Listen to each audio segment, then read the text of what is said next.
মহান রব্বুল আলামিনের রহমতে হাসিল করার জন্য আল্লাহর মসজিদে আসলেন বসেলেন। দ্বীনি কথা কিছু আলোচনা করার এবং শোনার তৌফিক দান করলেন। সে মহান রব্বুল আলামিনের দরবারে কালিমাতুশ শুকর জবানে শুকর আদায় করি, বলি আলহামদুলিল্লাহ। মুহতারাম হাজিরিন, আমাদের নবীর নাম হলো মুহাম্মদ সাল্লাল্লাহু আলাইহি ওয়াসাল্লাম। হযরত মুহাম্মদ সাল্লাল্লাহু আলাইহি ওয়াসাল্লাম তার আগে যিনি নবী ছিলেন তার নাম হলো হযরত ঈসা আলাইহিস সালাতু ওয়াসসালাম। ঈসা আলাইহিস সালাতু ওয়াসসালাম একজন অলৌকিক মানুষ। ঈসা আলাইহিস সালাতু ওয়াসসালাম একজন অলৌকিক মানুষ। হযরত ঈসা আলাইহিস সালাতু ওয়াসসালাম কি মারা গেছেন? না, মারা যান নাই। তিনি মারা যান নাই, বরং ওনাকে জীবিত আল্লাহ তাআলা রেখেছেন। 33 বছর বয়সে আল্লাহ রাব্বুল আলামিন ঈসা আলাইহিস সালাতু ওয়াসসালামকে আসমানে তুলে নেন। হযরত ঈসা আলাইহিস সালাতু ওয়াসসালাম একজনের জন্য অলৌকিক মানুষ। তার বাবা ছিলেন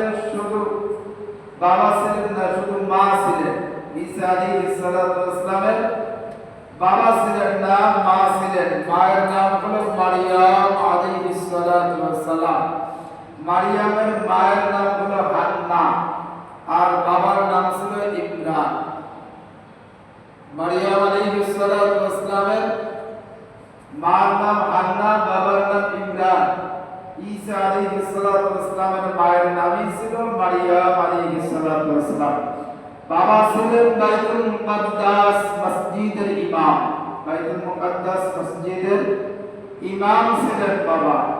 বাচ্চা কাচ্চা হচ্ছিল না, এজন্য হযরতে হান্না দোয়া করলেন, হে আল্লাহ, আমাকে একটা আপনি বাচ্চা দিন, আমি তাকে বাইতুল মুকাদ্দাসের খিদমতের জন্য ওয়াকফ করে দিব। বাচ্চা কাচ্চা হচ্ছিল না, এজন্য তিনি আল্লাহর কাছে দোয়া করতেছেন আর ওসিয়ত করলেন যে আমার যদি বাচ্চা হয় তো আল্লাহ তাআলাকে বললেন যে বাইতুল মুকাদ্দাসের খিদমতের জন্য আমি তাকে ওয়াকফ করে দিব। একটু সালাম হালকা।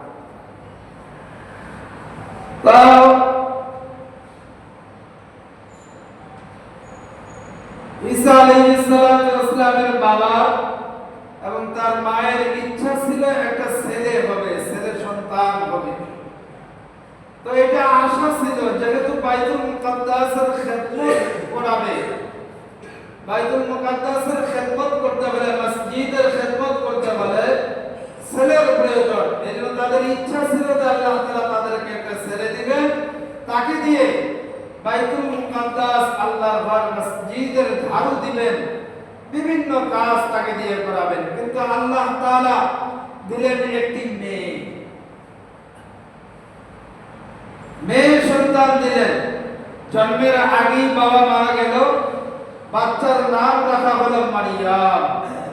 যেহেতু মান্নত করেছিলেন, তাই মেয়েটিকে বাইতুল মুকাদ্দাসের খিদমতের কাজে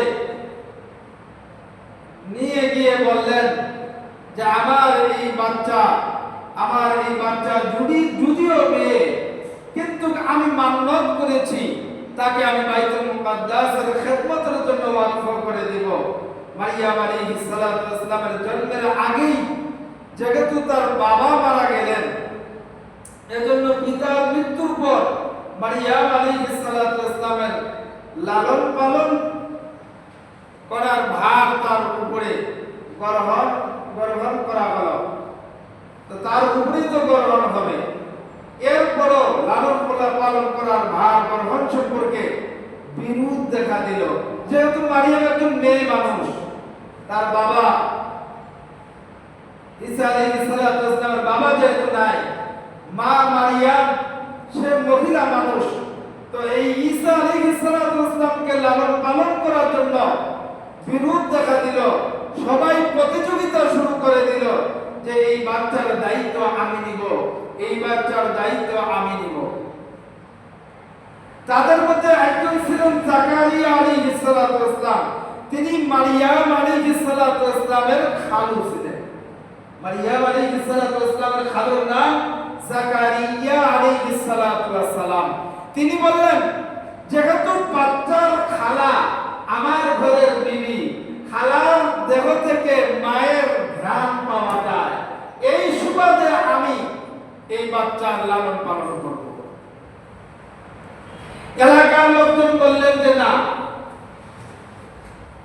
যেহেতু আমাদের মসজিদের ইমামের সন্তান, আপনারও যেমন ইমাম আমাদেরও ইমাম, আপনারও যেমন হক আছে আমাদেরও হক আছে, তাহলে কি করা যাবে? হলো লটারি করো। লটারি কিভাবে হবে? তো লটারি করা হলো যে তখন তারা বলল যে আমাদের সবার কাছে তাওরাত কিতাব লেখার একটা কলম আছে, এই কলমটা নদীর মধ্যে ভাসিয়ে দেওয়া হবে। যদি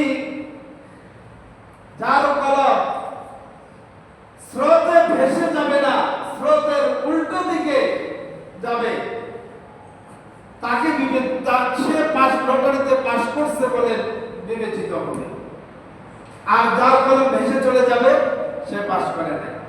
এইভাবে তারা সিদ্ধান্ত নিয়ে এবার লটারি হবে। নদীর পাশে সবাই চলে গেছে। 29 জন প্রার্থী, 29 জন লটারিতে পরীক্ষা দিবে। 29 জনের কলম পরীক্ষা হবে। সবাই কলম ছেড়ে দিল, সব কলম স্রোতে ভেসে গেল। একজন ব্যক্তির কলম স্রোতের উল্টো দিকে যাচ্ছিল, ভেসে আর স্রোতের সাথে যাচ্ছে না, সে উল্টো দিকেই যাইতেছে। অর্থাৎ স্রোতের সেই কলম নড়াচড়া আর করে না। সেই কলমটি হলো জাকারিয়া আলাইহিস সালাতু ওয়াস সালামের হাতের কলম। সুবহানাল্লাহ। এই জাকারিয়া আলাইহিস সালাতু ওয়াস সালাম যখন তার কলম উল্টো দিকে যাওয়া শুরু করলো, তো সে পাস করে ফেলল লটারিতে। তার উপরে এবার এই মারিয়াম আলাইহিস সালাতু ওয়াস সালামের দেখাশোনা করার ভার আল্লাহ তাআলা তার হাতে দিলেন। কোরআনে কারীমের মধ্যে আল্লাহ রাব্বুল আলামিন বলেছেন, ওয়া কাফফালাহা জাকারিয়া, এবং তাকে জাকারিয়ার দায়িত্বে আল্লাহ তাআলা দিয়ে দিলেন। আস্তে আস্তে মারিয়াম আলাইহিস সালাতু ওয়াস সালাম বড় হলেন, মাসিক শুরু হলো।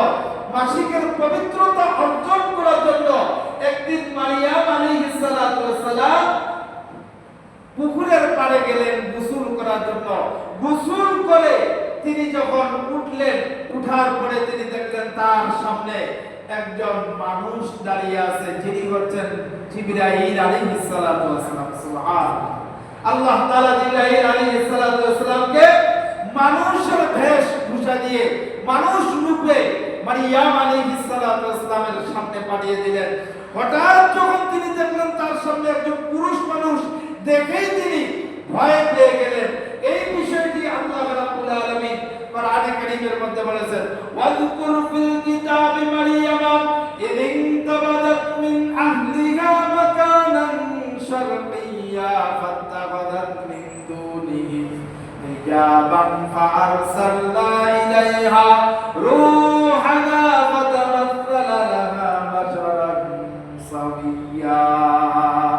আল্লাহ রাব্বুল আলামিন সূরা মারিয়ামের 16 এবং 17 নম্বর আয়াতের মধ্যে বিষয়টা স্পষ্ট করে তুলেছেন। আল্লাহ তাআলা বলেন, স্মরণ করো এই কিতাবের মারিয়ামকে যখন সে তার পরিবার বর্গ থেকে পৃথক হয়ে পূর্ব দিকের কোনো স্থানে চলে গেলেন, আর সে তার নিকট থেকে নিজেকে আড়াল করল, তখন আমি তার নিকট আমার রূহ জিবরাইল আলাইহিস সালাতু ওয়াস সালামকে আমি প্রেরণ করলাম। অতঃপর জিবরাইল আলাইহিস সালাতু ওয়াস সালাম যখন তার সামনে মানুষ রূপে ধারণ করলো, মারিয়াম আলাইহিস সালাতু ওয়াস সালামের নিজের সামনে একজন এরকম মানুষ দেখে অত্যন্ত ভয় পেয়ে গেলেন। ভয় পেয়ে তিনি যা বললেন, কোরআনে কারীমের মধ্যে আল্লাহ তাআলা বলেছেন, ক্বালাত ইন্নী আউযু বিররহমানি মিনকা ইন কুনতা তাকিয়া। মারিয়াম আলাইহিস সালাতু ওয়াস সালাম বললেন, আমি তোমার থেকে পরম করুণাময় আল্লাহর কাছে আশ্রয় প্রার্থনা করছি, যদি তুমি মুত্তাকি হও তো মারিয়াম আলাইহিস সালাতু ওয়াসসালাম তো একজন সতী সাধবী মুত্তাকি পরহেজগার আল্লাহ ভীতি বান্দী ছিলেন, কি বলেন তাই না? তো মারিয়াম আলাইহিস সালাতু ওয়াসসালামের সামনে হঠাৎ করে যদি একজন পুরুষ দাঁড়িয়ে যায়, সে তো মহিলা মানুষ, ভয় পেতেই পারে, সে আশ্চর্য হয়ে যেতেই পারে। তো মারিয়াম আলাইহিস সালাতু ওয়াসসালাম ভয় পেয়ে গেলেন। আগন্তুক ছিল জিবরাইল আলাইহিস সালাতু ওয়াসসালাম, আল্লাহ তাআলা তাকে পাঠিয়েছিলেন। জিবরাইল আলাইহিস সালাতু ওয়াসসালাম জবাব দিলেন, ইন্নামা আনা রাসূলু রাব্বিকা লিআহাবা লাকি গুলামান যাকিয়া।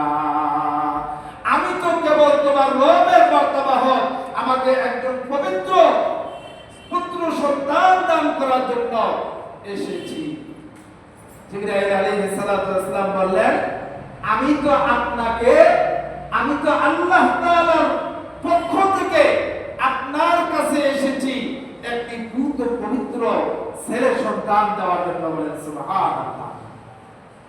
আচ্ছা বলেন তো, হঠাৎ করে একজন এরকম বেগানা পুরুষ যাকে জীবনে কোনোদিন দেখে নাই, এই ধরনের একজন পর্দাওয়ালি সতী সাধবী এবং মুত্তাকি একজন আল্লাহর বান্দির সামনে যদি শুধু এমনি নরমালি ভাবে যদি কোনো মহিলার সামনে এরকম হঠাৎ করে একজন পুরুষ এসে বলে যে তোমাকে আমি একটা সন্তান দিতে চাই, তো ওই মহিলা, ওই নারী ভয় পাবে কি পাবে না? কি বলে ভয় পাবে না? অবশ্যই ভয় পাবে। তো মারিয়াম আলাইহিস সালাতু ওয়াসসালাম ভয়ের সাথে সাথে আশ্চর্য হয়ে তিনি বললেন, আন্না ইয়াকুনু লি গুলামুন ওয়া লাম ইয়ামসাসনি বাশারুন ওয়া লাম আকু বাগিয়া। মারিয়াম আলাইহিস সালাতু ওয়াসসালাম কি বললেন যে আমার কিভাবে পুত্র সন্তান হবে, অথচ কোনো মানুষ আমাকে স্পর্শ করে নাই, আমি তো কোনো বেবিচারী মহিলাও না, আমাকে তো কোনো মানুষ, কোনো পুরুষ আমাকে স্পর্শ করে নাই, আমি তো খারাপ মহিলাও না, তো আমার বাচ্চা কিভাবে হবে? আমার তো বিয়ে হয় নাই, আমি তো খারাপ মহিলাও না, তাহলে আমার বাচ্চা কিভাবে হবে? তখন জিবরাইল আলাইহিস সালাতু ওয়াসসালাম বললেন, আল্লাহ তাআলা আপনাকে বাচ্চা দিবেন, কিভাবে দিবেন সেটা আল্লাহই ভালো জানেন। বলেন সুবহানাল্লাহ। আশ্চর্যজনক কোনো ঘটনা শুনলে, কোন খবর শুনলে সুবহানাল্লাহ বলতে হয়। বলেন সুবহানাল্লাহ। এটা তো একটা আশ্চর্য বিষয়, কিভাবে সন্তান হবে? আল্লাহ যদি চায় তাহলে হয়, আর আল্লাহ না চাইলে কোনটাই হয় না। তো মারিয়াম আলাইহিস সালাতু ওয়াসসালামকে যখন জিবরাইল আলাইহিস সালাতু ওয়াসসালাম বললেন, আল্লাহ তাআলা আপনাকে একটা বাচ্চা দিবেন, কিভাবে দিবেন সেটা আল্লাহ পাকই ভালো জানেন। এই কথা বলে জিবরাইল আলাইহিস সালাতু ওয়াসসালাম মারিয়াম আলাইহিস সালাতু ওয়াসসালামের পোশাকটা একটু সরায় দিয়ে একটা ফু দিয়ে দিলেন শরীরের মধ্যে, পোশাকের ভিতরে একটা ফু দিয়ে দিলেন। এরপরে জিবরাইল আলাইহিস সালাতু ওয়াসসালাম চলে গেলেন, মারিয়াম আলাইহিস সালাতু ওয়াসসালামের পেটে বাচ্চা চলে আসলো। এক পর্যায়ে বাচ্চা হওয়ার সময় হয়ে গেল। এই বিষয়টি আল্লাহ তাআলা কোরআনে কারীমের মধ্যে বলেছেন, ফাহামালাতুহু ফান্তাবাযাত বিহি মাকানান ফাসিয়া। তারপর সে তাকে গর্ভধারণ করলো এবং তা নিয়ে গর্ভবতী একটা স্থানে তিনি চলে গেলেন, দূরে চলে গেলেন। এরপরে বাইতুল মুকাদ্দাস শহরে সারাহ নামক একটি পাহাড় আছে, সেখানে একটি টিলার উপরে একটি খেজুর গাছ আছে। ওই খেজুর গাছের নিচে গাছটির নাম হলো বাইতুল্লাহ।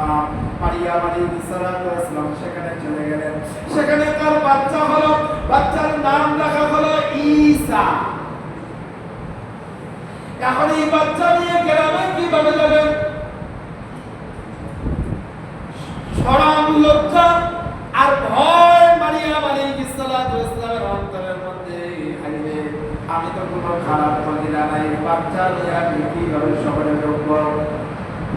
মহল্লার মানুষ আমাকে কি বলবে? সমাজের মানুষ আমাকে কি বলবে? আমাকে যদি জিজ্ঞাসা করে, মারিয়াম তুমি তো, আমরা জানি একটা তুমি ভালো মহিলা, তুমি একটা ভালো চরিত্রবান মহিলা, তো এই সন্তান তুমি কোথায় পাইলা? আমি কি জবাব দেব? আল্লাহ রাব্বুল আলামিন জবাব মারিয়াম আলাইহিস সালাতু ওয়াসসালামকে শিখিয়ে দিয়েছেন। আল্লাহ তাআলা বলেন মারিয়াম আলাইহিস সালাতু ওয়াসসালামকে, যখন তোমার মহল্লার তোমার সমাজের মানুষরা জিজ্ঞাসা করবে, তোমাকে যখন জিজ্ঞাসা করবে এই বাচ্চা সম্পর্কে, তখন তুমি বাচ্চার দিকে ইশারা করে দেখায় দিবা, বলবে বাচ্চা কথা বলবে। পবিত্র কোরআনে আল্লাহ রাব্বুল আলামিন এই ঘটনা আল্লাহ তাআলা বলেছেন সূরা মারিয়ামের 30 নম্বর আয়াতের মধ্যে, ক্বালা ইন্নী আবদুল্লাহ আতানিয়াল কিতাবা ওয়া জাআলানি নাবিয়্যা। যখন মারিয়াম আলাইহিস সালাতু ওয়াস সালাম ঈসা আলাইহিস সালাতু ওয়াস সালামকে নিয়ে, সন্তানকে নিয়ে এলাকায় প্রবেশ করলেন, এলাকার মানুষ যখন তাকে জিজ্ঞাসা করলো, তখন মারিয়াম আলাইহিস সালাতু ওয়াস সালাম শিশু সন্তান ঈসা আলাইহিস সালাতু ওয়াস সালামের দিকে ইশারা করলে শিশুটি বলল, আমি তো আল্লাহ তাআলার বান্দা, তিনি আমাকে কিতাব দিয়েছেন এবং আমাকে নবী করে দুনিয়ায় পাঠিয়েছেন। বলে সুবহানাল্লাহ। এমন একটা বক্তব্য দিল এই দুধের সন্তান, শিশু সন্তান, এমন একটা সত্য বক্তব্য দিল যে ওই সমাজের শিক্ষিত মানুষগুলো আশ্চর্য হয়ে গেল, অস্থির হয়ে পড়ে গেল যে এই কোলের শিশু সন্তান, দুধের সন্তান কিভাবে এই ধরনের বড় মানুষের মতো, শিক্ষিত মানুষের মতো এরকম সত্য বক্তব্য দিতে পারে। এমন শব্দ দিয়ে বক্তব্যগুলো দিলেন তারা, যে তারা আশ্চর্য হয়ে গেল যে এত অর্থবহ কথা সে কিভাবে বলল। আস্তে আস্তে যখন ঈসা আলাইহিস সালাতু ওয়াস সালাম বড় হয়ে গেলেন, আল্লাহ তাআলা তাকে নবুয়ত দান করলেন, তারপরে ইনজিল কিতাব নাযিল হলো। 33 বছর বয়সে আল্লাহ রাব্বুল আলামিন তাকে আসমানে উঠিয়ে দিলেন। আবার কিয়ামতের আগে তিনি দুনিয়ার মধ্যে আসবেন, আল্লাহ পৃথিবীতে তাকে পাঠাবেন। তবে নবী হিসাবে আসবেন না, আমার আপনার নবীর উম্মত হিসাবে আল্লাহ তাআলা তাকে পাঠাবেন। আমার ভাইরা, এই যে ঈসা আলাইহিস সালাতু ওয়াস সালামকে আল্লাহ তাআলা আসমানে তুলিয়ে নিয়েছিলেন, এরপরে 570 বছরে আর কোনো নবী পৃথিবীর মধ্যে আগমন ঘটে নাই। ঈসা পয়গম্বরকে আল্লাহ তাআলা উঠিয়ে নেওয়ার পরে এই 570 বছরে পৃথিবীতে যখন কোনো নবী আসে নাই, এই কারণে গোটা পৃথিবীটা বগুড়ায় আচ্ছন্ন হয়ে গেছিল, গোটা পৃথিবীর মানুষ গোপরা হয়ে গেছিল, পৃথিবীর মানুষের চরিত্র নষ্ট হয়ে গেছিল। এই জন্য এই পৃথিবীর মানুষগুলো যখন অন্ধকারের মধ্যে হাবুডাবু খাচ্ছিল, গোটা সমাজ অন্ধকার হয়ে গিয়েছিল। চুরি, ডাকাতি, রাজানি, জেনা, ব্যভিচার, মদ, কথা, যত ধরনের অন্যায় ব্যভিচার আছে ওই সমাজের মধ্যে বাদ ছিল না, সর্বত্র শুধু অন্যায় ব্যভিচার হতো। এই জন্য আমার ভাইরা, এই অশান্ত সমাজকে শান্ত করার জন্য, সমাজের কুসংস্কার দূর করার জন্য, একটা শান্তির সমাজ নির্মাণের জন্য, একটা শান্তির দেশ নির্মাণ করার জন্য আল্লাহ রাব্বুল আলামিন আপনার আমার নবীকে দুনিয়ার মধ্যে প্রেরণ করলেন। 570 খ্রিস্টাব্দে আপনার আমার নবীকে আল্লাহ রাব্বুল আলামিন পাঠাইলেন, নবুয়ত দিলেন। নবুয়ত দিয়ে 3টা কর্মসূচি দিলেন আর বললেন, হাবিব বন্ধু আমার, এই 3টা কর্মসূচি আপনি সমাজের মধ্যে বাস্তবায়ন করুন, তাহলে এই সমাজ থেকে সকল ধরনের কুসংস্কার দূর হয়ে যাবে, সকল গোমরাহি দূর হয়ে যাবে, অন্ধকার দূর হয়ে যাবে। ওই সমাজটা হবে একটা আলোকিত সমাজ, ওই দেশ হবে একটা আলোকিত দেশ। 3টা কর্মসূচি। কয়টা কর্মসূচি? যারা বলেন কয়টা কর্মসূচি দিলেন? 3টা কর্মসূচি দিলেন। আমার ভাইরা, এই 3টা কর্মসূচি দিয়ে আমার আপনার নবী যখন সমাজের মধ্যে কাজ করা শুরু করে দিলেন, আর এই 3 কর্মসূচি যখন আমার আপনার নবী সমাজের রন্ধ্রে রন্ধ্রে, দেশের রন্ধ্রে রন্ধ্রে যখন প্রতিষ্ঠিত করে ফেললেন, ওই সমাজের ওই দেশের মানুষগুলো এত ভালো হলো, এত ভালো হলো, কিয়ামতের আগ পর্যন্ত পৃথিবীতে ওই ধরনের ভালো মানুষ আসবে না, আসতে পারে না। ওই মানুষগুলো এতই ভালো হলো, নিজে না খেয়ে অন্যকে খিলার জন্য তারা ব্যস্ত হয়ে গেল, নিজে ক্ষুধার্ত এরপরও তার ভাইকে খিলানো, অন্য ভাইকে খিলানোর জন্য তারা ব্যস্ত হয়ে গেল, নিজে যুদ্ধের ময়দানে শহীদ হয়ে যাচ্ছে, পানি পানি করতেছে, অন্য ভাইকে পানি পিলানোর জন্য ব্যস্ত হয়ে গেছে। এইভাবে তারা নিজেরা শহীদ হয়ে গেছে পানি না পেয়ে শহীদের যুদ্ধের ময়দানে। এই জন্য আমার ভাইরা, এই লোকগুলো কেন এরকম হইল? এরকম অনেক ঘটনা কোরআন ও হাদিসের মধ্যে আছে। সময় শেষ, শুধু 3টা কর্মসূচির কথা সংক্ষেপে আপনাদেরকে বলে দেই। আল্লাহ তাআলা, আল্লাহর নবী এই 3টা কর্মসূচি সমাজের মধ্যে বাস্তবায়ন করলেন। ওই সমাজটা আলোকিত হয়ে গেল। এই সমাজ যখন আলোকিত হয়ে গেল, ওই সমাজের মানুষগুলো এত ভালো হলো, এত ভালো হলো যে পবিত্র কোরআনে কারীমের মধ্যে ওই সমাজের মানুষগুলোর ব্যাপারে আল্লাহ তাআলা প্রশংসা করেছেন। রাদিয়াল্লাহু আনহুম ওয়া রাদু আন বলেছেন। আল্লাহর উপরে তারা সন্তুষ্ট, আল্লাহ তাআলাও তাদের উপরে সন্তুষ্ট বলেন। সুবহানাল্লাহ। তাহলে এই 3 কর্মসূচি আমাদেরও বাস্তবায়ন করা দরকার আছে না নাই? আজকে সমাজের বাস্তব চিত্র, দেশের বাস্তব চিত্র হলো, শুধু দেশটা, গোটা পৃথিবীর বাস্তব চিত্র হলো মুসলমানরা পৃথিবীর রন্ধ্রে রন্ধ্রে তারা নির্যাতিত, নিপীড়িত। আপনি আমি কেন এত লাঞ্ছিত, অপমানিত হচ্ছি? কারণ হলো আপনার আমার সমাজ অন্ধকার সমাজ, দেশ অন্ধকার দেশ। সারা পৃথিবীর মধ্যে গোমরাহি আর অন্ধকারের দাবানল তাও করে চলতেছে। এই দাবানল যদি আপনি আমি নিভাইতে চাই, তাহলে আপনাকে আমাকে এই 3টি কর্মসূচি অবশ্যই বাস্তবায়ন করা লাগবে। তার মধ্যে 1 নম্বর কর্মসূচি হলো ইয়াতলু আলাইহিম আয়াতি, তাদের সামনে আল্লাহ তাআলার কোরআনে কারীমের তিলাওয়াত শুনিয়ে দিত। কোরআনে কারীমের তিলাওয়াত করা হতো। আল্লাহর নবী যখন কোরআনে কারীমের তিলাওয়াত করতেন, এই সহিহ তিলাওয়াত যখন সমাজের মধ্যে চালু হবে, আর এই সহিহ তিলাওয়াতের মাধ্যমে সমাজ থেকে অন্ধকার দূর হবে, কুসংস্কার দূর হবে। কারণ আল্লাহ নবী সাল্লাল্লাহু আলাইহি ওয়াসাল্লাম যখন কোরআনে কারীমের তিলাওয়াত করতেছিলেন, তখন হযরত আবু হুরায়রা রাদিয়াল্লাহু তাআলা আনহু, তিনি তো ছিলেন ইয়ামানের দাউস কাবিলার মানুষ ছিলেন। এই গোত্রের একজন মানুষ ছিল, তার নাম হলো, একজন নেতা ছিল, তার নাম হলো তুফাইল ইবনে আমর।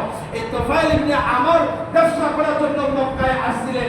মক্কায় যখন আসলেন, মক্কাবাসীরা কাফেররা তাকে বলল যে তুমি তো মক্কায় আসছো ব্যবসা করার জন্য, তবে সাবধান, আমাদের মক্কা নগরীর মধ্যে একজন জাদুকরের আবির্ভাব হয়েছে। সে কি যেন তিলাওয়াত করে, তার তিলাওয়াত শুনে মানুষ পাগল হয়ে যায়। বলেন নাউজুবিল্লাহ। তাকে জাদুকর বলল আমাদের নবীকে। যখন সে মক্কা নগরীর বাজারে ঘুরতো, তখন সে তার কানের মধ্যে তুলা দিয়া ঘুরতো, যাতে করে ওই আওয়াজ তার কানের মধ্যে যদি হঠাৎ করে চলে আসে। তো এরকম ব্যবসা করার পরে দীর্ঘদিন ব্যবসা করলেন, শেষে যখন বাড়িতে ফিরবেন, ঠিক ওই শেষ মুহূর্তে এসে সে চিন্তা করলো যে এতদিন তো শুনি নাই, অন্তত পক্ষে একটু দেখি। তো রাস্তা দিয়ে যাচ্ছেন, মসজিদে নববীর বাইতুল্লাহর মধ্যে আল্লাহ নবী সাল্লাল্লাহু আলাইহি ওয়াসাল্লাম দাঁড়িয়ে দাঁড়িয়ে কোরআনে কারীমের তিলাওয়াত করতেছিলেন। এমন সময় সে যখন দেখলেন একটা মানুষ কি যেন পড়তেছে, তো দেখি তো কি যেন পড়তেছে, তো পুরো একটু ফাঁক করে জানালা দিয়ে একটু কানটা লাগিয়ে দিয়ে শুনলেন। তো যতই শুনে ততই মজা লাগে, যতই শুনে ততই মজা লাগে। তো সর্বশেষ সে চিন্তা করলেন যে শুনতেছি যখন, তাহলে কানের মধ্যে তুলা দিয়ে শুনলেন, তুলা খুলে এবার শোনা শুরু করে দিয়েছে।